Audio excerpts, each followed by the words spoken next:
Send me an angel. Send me an angel.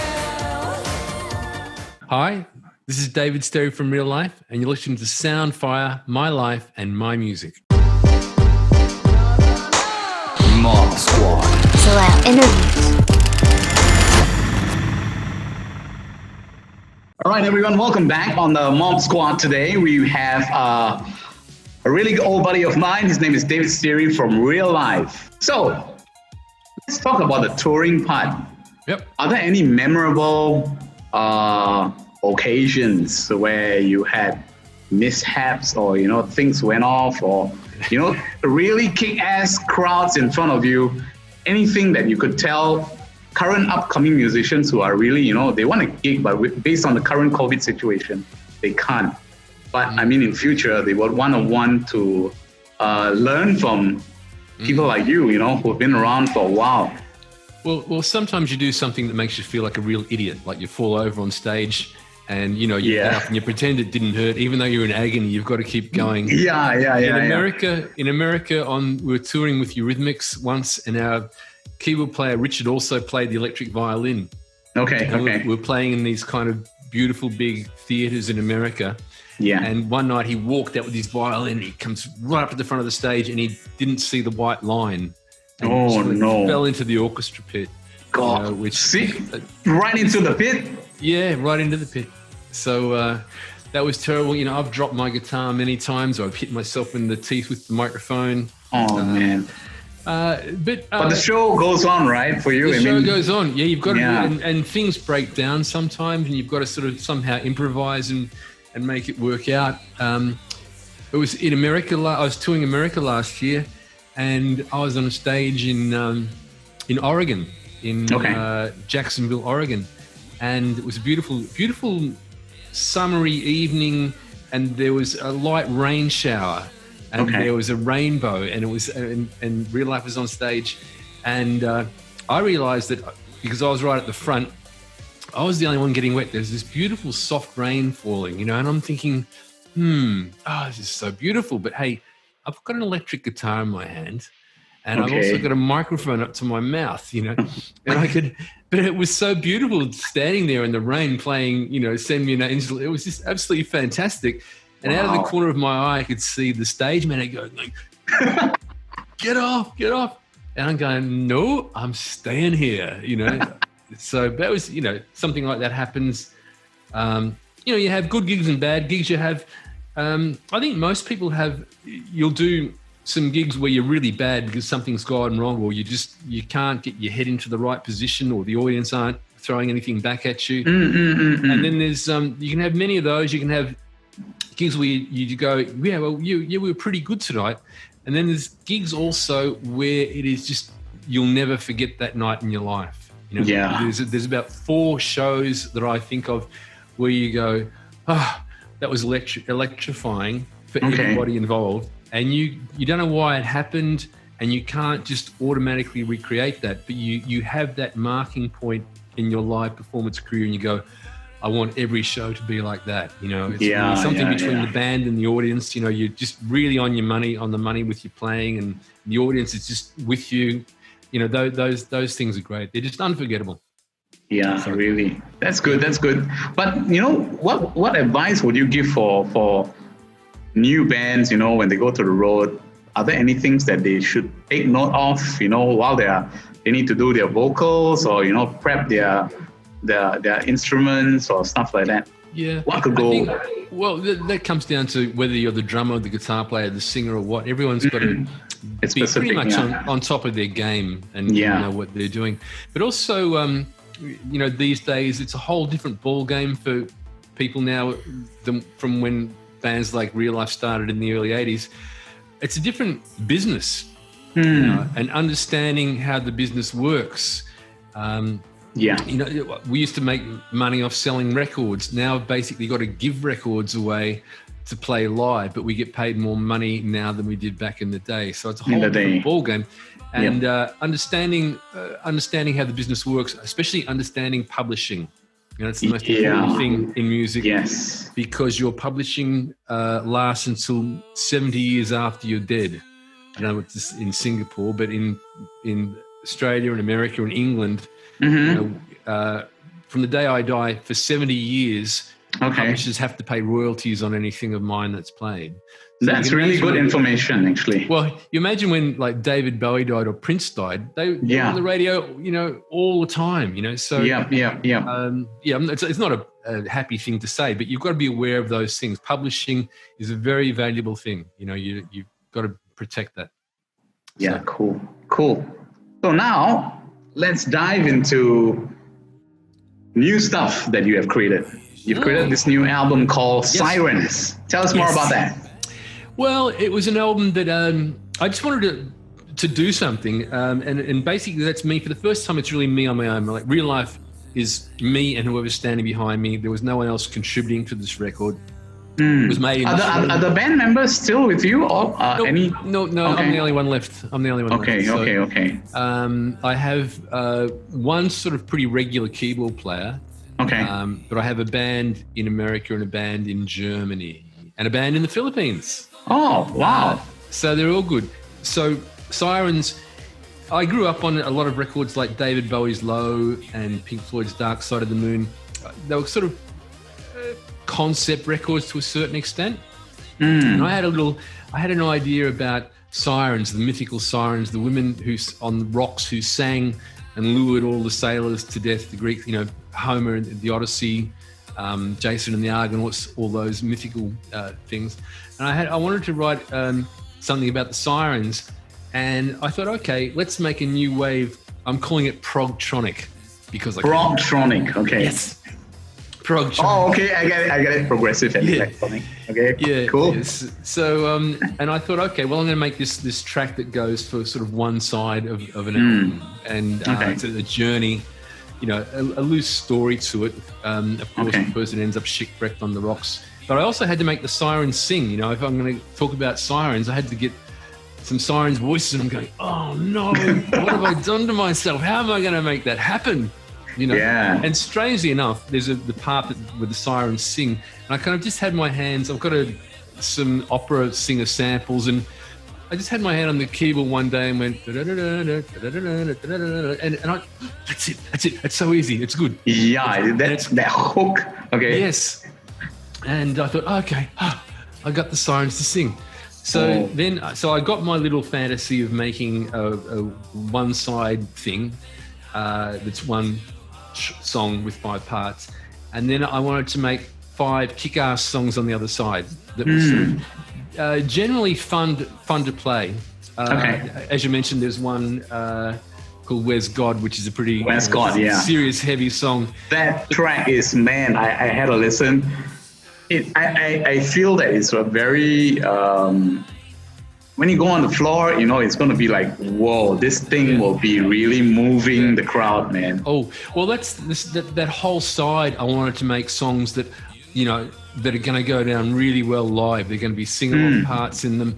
There's some humor in there as well. There's a lot of not in Where's God, but there's the My Beautiful Monster, and Dream On, and Here Come the Spacemen. And I was playing 2 of the songs in Germany earlier this year. We toured in January before the lockdown started, and we were playing My Beautiful Monster, and we were playing Dream On. And for me, playing these shows in Germany and saying, okay, we have a new record out, as you know, and now I'm going to play something new. And they all have this look on their face like, oh no, he's going to play. And with My Beautiful Monster, it's kind of, it's a happy song about depression. I'm one of those people that has depression and anxiety, like many people. And I put that up front these days, and I say, hey, I have that, like a lot of people. So if people need to talk about it, they talk about it. That's fine. So My Beautiful Monster is like a song about depression and anxiety for me, but it's also a very happy, uplifting song as well. So I tell the audience about that, and they go, oh, he's going to play a new song. Oh, and it's going to be sad. It's about depression and anxiety. And then it starts out really slow, and then it kicks into the chorus and goes, "My beautiful monster," and it's like, whoa! And their faces light up, and it's like they go, "Oh, it's okay, it's good." And then after Send Me an Angel, we were playing Dream On, which is bang, dun, dun, dun, dun, dun. It's like a glam glam rock thing, and it's like synthesizers going dun dun dun dun dun, and it just goes off. So yeah, so I'm not afraid of playing. I've road tested some new songs on people, and they like them. I've just got to get them to buy the album. Yeah, that's what they gotta do, man. Yeah, That's what they got to do. That's what they gotta do. Okay, we're talking to David Sterry from Real Life, right here on the Mob Squad. We're gonna take a break. We'll be back with more.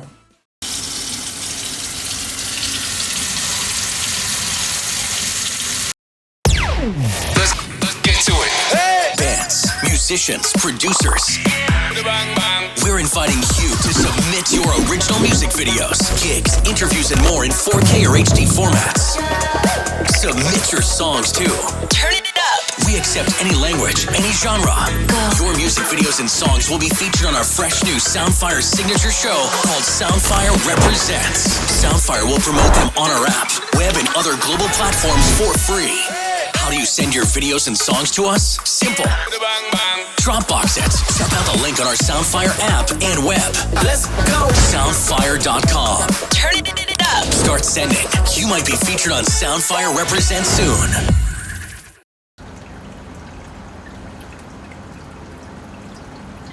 And we're back with David Sterry from Real Life. Offline just now, while the commercial breaks were going on, we had a small chat about publishing and advice to musicians. Go ahead, David. Okay, so the biggest mistake we made back in the day, all of a sudden you're a band that's just working, you're building up a crowd, and all of a sudden record companies are interested in you, agents are interested in you, managers are interested in you, and you've got to make a decision at some time. And we were approached by a very famous Australian manager who managed one of the biggest Australian bands that was successful in America at the time. And he initially approached us about he had a music publishing business as well. And he said, okay, I'd like to sign Real Life's music publishing. And we thought, okay, blah, blah, blah. And then we hadn't signed anything yet, but then less than 24 hours later, he's on the phone again saying, well, look, I'd like to be your manager as well. Wow, okay. So all of a sudden you've got this really powerful, successful person is going to be representing you as a manager, at least. But having said that, if your manager is also your publisher, that's called a conflict of interest. If you've got a problem with your publishing royalties, you can't say to your manager, attack the publisher. Yeah. Or if you've got, or you can't ask the publisher to audit the manager. But he was very, he was very convincing. He was a successful musician himself before he managed this famous band. And then he said, look, guys, when Send Me An Angel came in, he said, look, I've had this dream forever of being able to control the whole product of what, from my band, from the publishing management and record company. So then he decided he was going to form a record company as well. Oh, okay. And lawyers were going, Real Life, it sounds good. He's got this great track record, but it's all a conflict of interest. What happens if, the record company does something and your manager won't sue the record company because he's the record company, he's the publishing company. But the manager was always going, trust me, guys. And we ended up doing that. And he ended up in jail. Oh, no. And we ended up without any money. Oh, gosh. So, he didn't go to jail for anything he'd done to us. He was a tax avoider, is what happened. But he went bankrupt, and therefore the record company was liquidated. And the one good thing he did was he sold our publishing rights to Warner Chappell.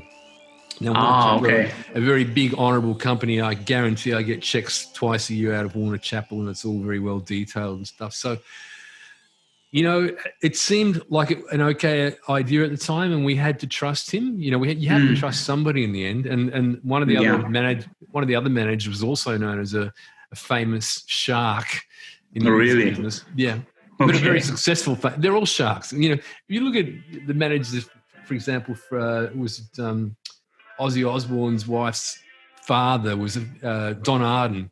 He used to hang people off balconies by the feet. Really? Yeah. Oh my! If you ever want to read a good book, read that one about Don Arden. But there's a lot of,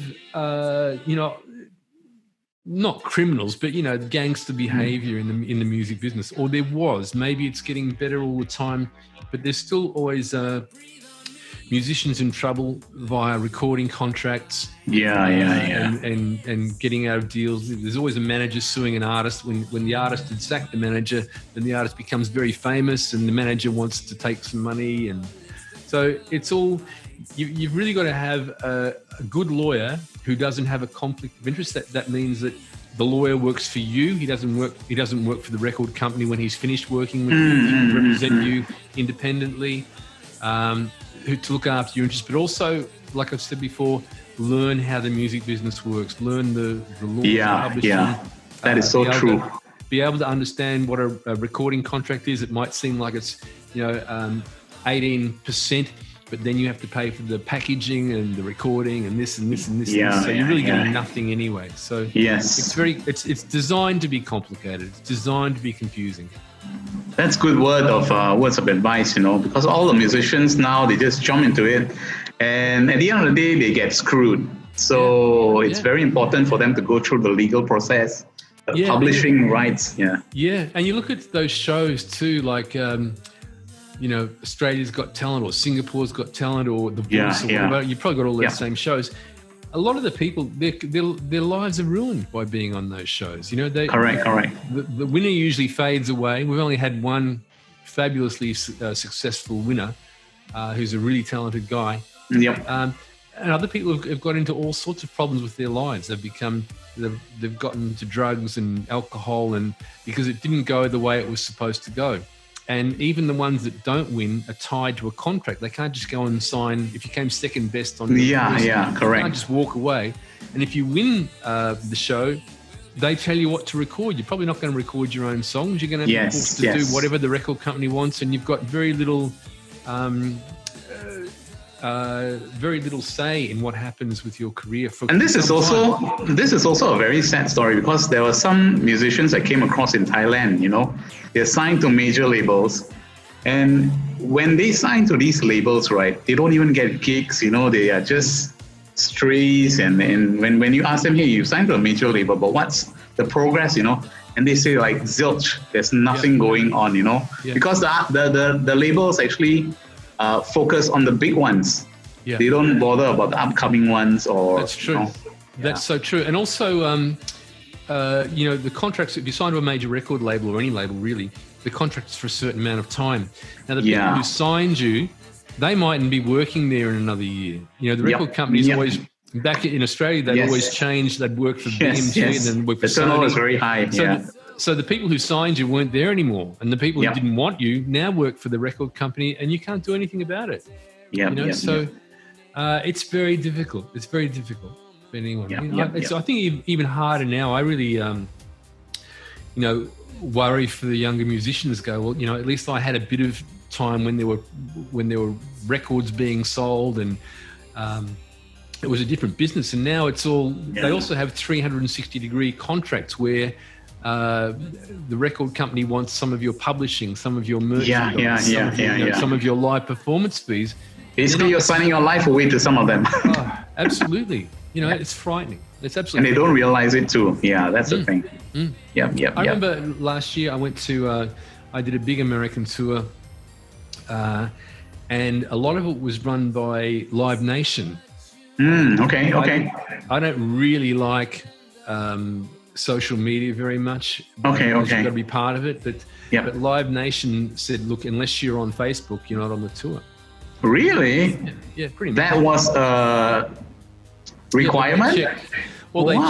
They checked that everyone on the tour, because they often own the venues, as well as owning part of the promotion as well. So they want everybody to be doing absolutely everything that they want them to do. So, and I just find that a bit. Yeah. Well, you see, different artists work differently, and some of them really don't need social media. Some of them, the big ones don't need it. No. Yeah. Well, they have people employed to do it. They can employ people. Correct. Look, I get it. I understand. You've got to do. In Australia, all the people I work with, they're on social media and they're promoting via that.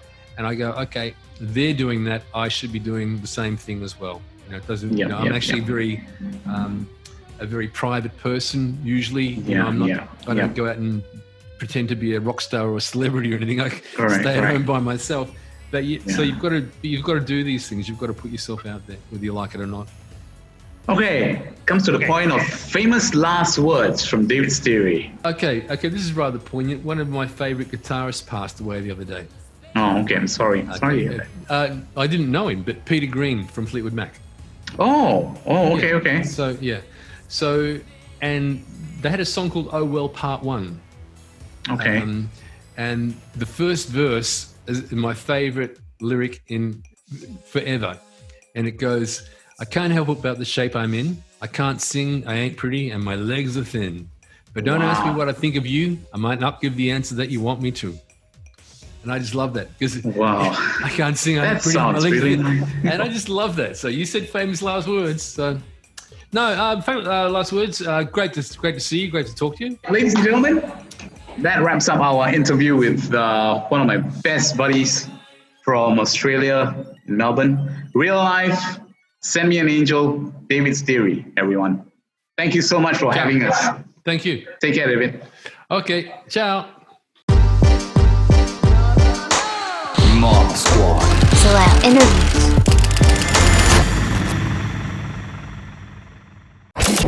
Download our Soundfyr music app now. Upload your original cover songs and videos. Come on. Join music competitions. Connect with music industry professionals. Download original songs for free and more. Available on Google Play and the App Store for free. Get it now.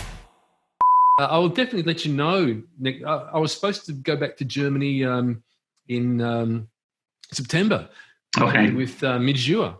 Oh, wow. And I played with him last year. I was supposed to play with Midjure and Propaganda and someone else. Oh, OMD, yeah. OMD, okay. So that got cancelled in September. So that's gone. So that's going to be rescheduled for next year. And of course, I'll be in Singapore.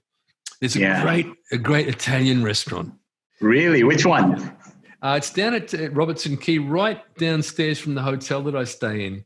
Okay. I forget what it's called, and I'm feeling really guilty saying this. It's Singapore. In Singapore, I should be eating all the local food, and I love the food. But this Italian restaurant, it's so good. In Singapore, they make gnocchi. Really good, and tiramisu and Caesar salad. Oh, it's really good. Really, really, really. Oh good. gosh, that's got me really hungry now. Food always gets you. Yes, you know that, right? I remember you made me eat that horrible raw egg. Oh yeah, don't remind me of that. And the curry with my fingers. One fine day it might happen again. You were having a joke. You were having a joke with me. Yeah. No, I'll definitely see you again on my way. I always stop in Singapore on the way there and the way back. And cool. I love Singapore. It's a great place. Lovely.